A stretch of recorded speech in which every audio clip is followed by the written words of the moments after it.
நான் நார்மலா மூவி ரிவ்யூலாம் பார்க்க மாட்டேன். ஆனா இன்னைக்கு நானே ஒரு மூவி ரிவ்யூ பண்ண போறேன். என்ன மூவி ரிவ்யூ பண்ண வச்ச படம் என்னன்னு பார்ப்போமா? லாஸ்ட் ஃப்ரைடே எங்க அப்பா விஆர் மால் வர சொன்னாரு. சரி ஏதோ ஷாப்பிங் வர சொல்றாருன்னு பார்த்தா தியேட்டருக்கு கூட்டிட்டு போனாரு. உள்ள போன அந்த படம் வாழை, டைரக்டட் பை மாரி செல்வராஜ் அங்கிள்.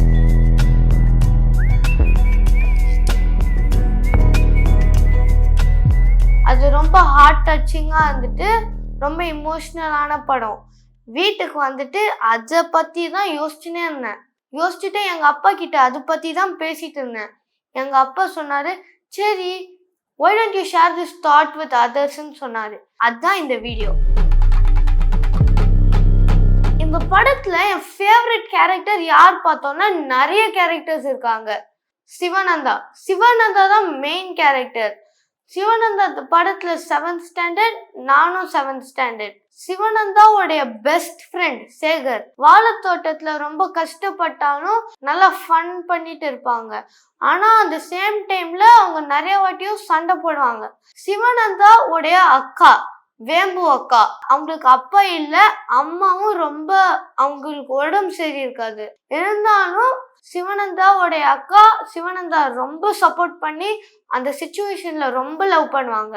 கனி அண்ணா வந்துட்டு ரொம்ப புவரா வந்துட்டு லேபர் ஒர்க் தான் பண்ணுவாங்க. ஆனா யாரோ ஒரு தப்பு பண்ணாங்கன்னா போய் கேட்டுடுவாங்க. இன்னொன்னு பூங்குடி டீச்சர் வந்துட்டு சிவானந்தாவுடைய ஃபேவரட் டீச்சர் பூங்குடி டீச்சர்.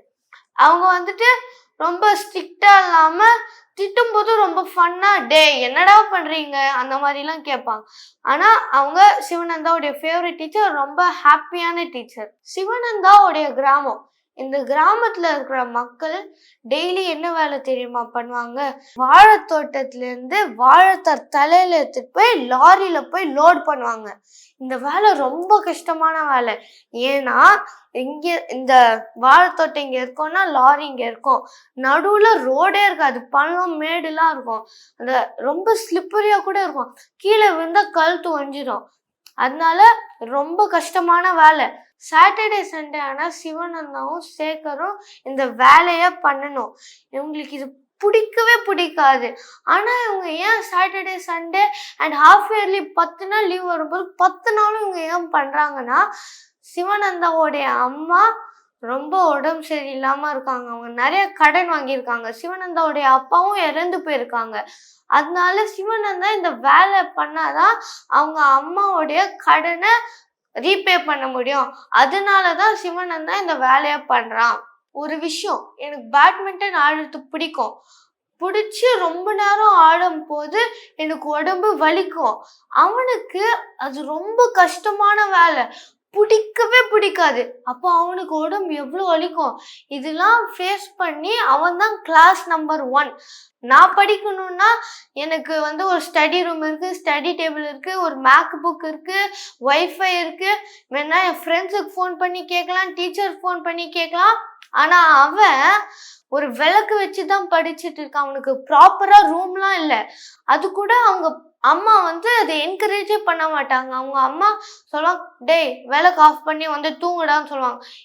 இதெல்லாம் ஃபேஸ் பண்ணி அவன் கிளாஸ் நம்பர் 1 இருக்கான். இந்த படத்தோடைய கதை, கிளைமேக்ஸ் நான் சொல்ல விரும்பல, நீங்களே போய் பாருங்க. ஒரு விஷயம், நிறைய பேர் கோட்டா ரிசர்வேஷன் பத்தி பேசுறது நான் கேட்டிருக்கேன். ஆனா இந்த படத்தை பார்த்துட்டு quota reservation it is right, it is correct, it is நீடட்ன்னு எனக்கு புரியுது. சிவானந்தாக்கும் அவன் ஃப்ரெண்ட்ஸுக்கும் கோட்டா ரிசர்வேஷன் ரொம்ப நீடட். கோட்டா ரிசர்வேஷன் யார் மார்க் பண்றாங்களோ மார்க் பண்ணிக்கிட்டோம். ஏன்னா உங்களுக்கு ஆக்சுவல் ரீசன் தெரியல. ஆனா கோட்டா ரிசர்வேஷன் கரெக்டுன்னு எனக்கு புரியுது. நன்றி, வணக்கம்.